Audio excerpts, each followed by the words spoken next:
Next, we will develop a procedure for finding a confidence interval for the unknown population mean by using the average of a random sample. First, we need to figure out if there is a way to improve the accuracy of our existing procedure. Naturally, the smaller the margin of error, the more accurate the interval estimate is. But the margin of error formula has only two components, sigma and alpha. Sigma cannot be chosen as it is the population parameter and therefore must remain constant.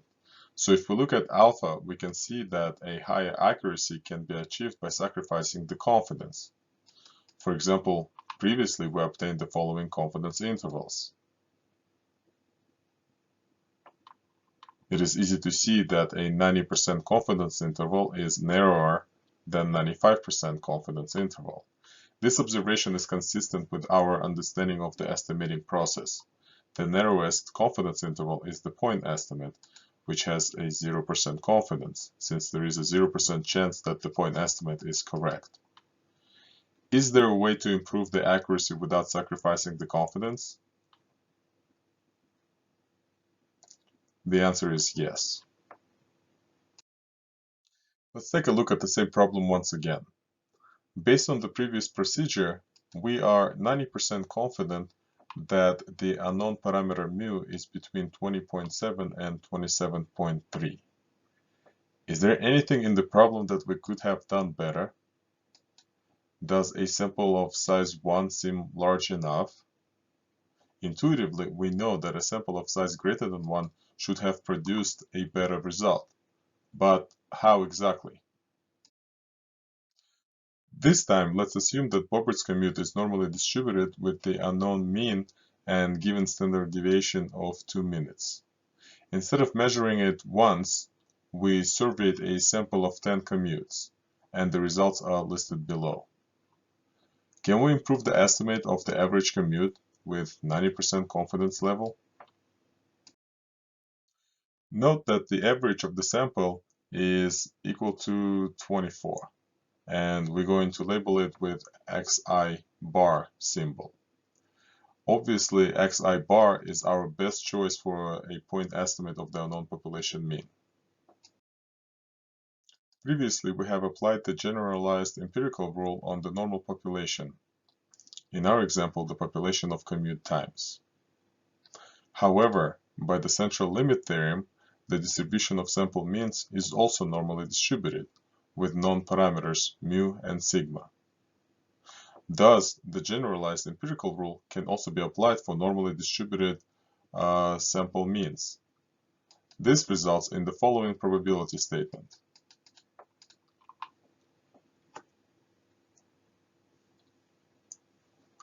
Visually, the only difference is in the presence of the square root of the sample size in the denominators. However, this is exactly what will cause the margin of error to get smaller as the sample size gets larger. As previously, this probability statement can be interpreted in two ways. We are 1 minus alpha 100% confident that the average of a random sample xi bar is within z sub alpha over 2 sigma over square root of n from mu. But if xi bar is within certain distance from mu, this also means that the unknown population mu is within the same distance from xi bar.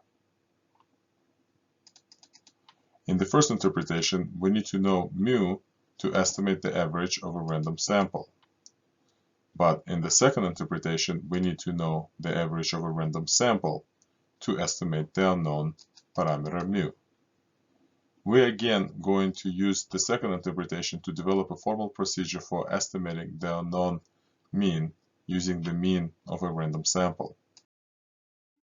This table summarizes the differences between using a single random observation on the left and the average of a random sample of size n on the right.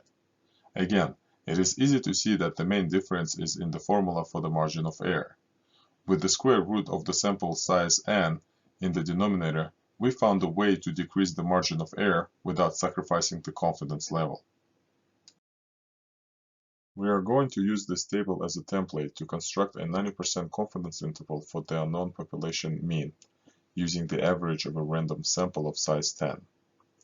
The unknown parameter in our problem was mu, the average commute time of Bobert. The point estimate was the average of a sample of size 10, that was 24 minutes. The confidence level of the point estimate is 0%, as there is a 0% chance that the point estimate is equal exactly to the average of the population. The new confidence level that we set is 90%, so alpha must be set to be equal to 0.10, so that 1 minus alpha times 100% is equal to 90%.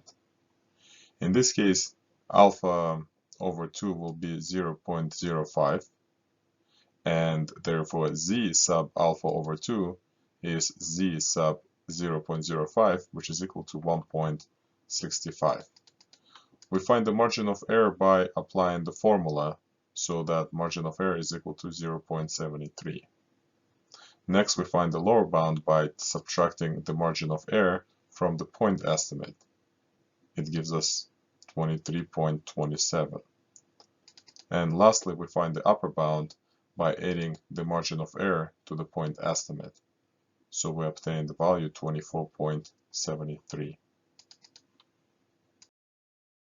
The following statement is the interpretation of the results. We are 90% confident that the mean Bobert's commute time is between 23.27 and 24.73 minutes. Let's list all the assumptions that were made in order for the design procedure to work. The population standard deviation sigma was assumed to be known. The sample, of course, was simple random. The central limit theorem must be applicable, that is, at least one of the following must be true. Either the sample size n is greater than 30, or the population is normally distributed. This means that when applying this procedure, one must make sure that all of these assumptions are satisfied. We have developed a procedure for finding a confidence interval for the unknown population mean with known population standard deviation by using the average of a random sample.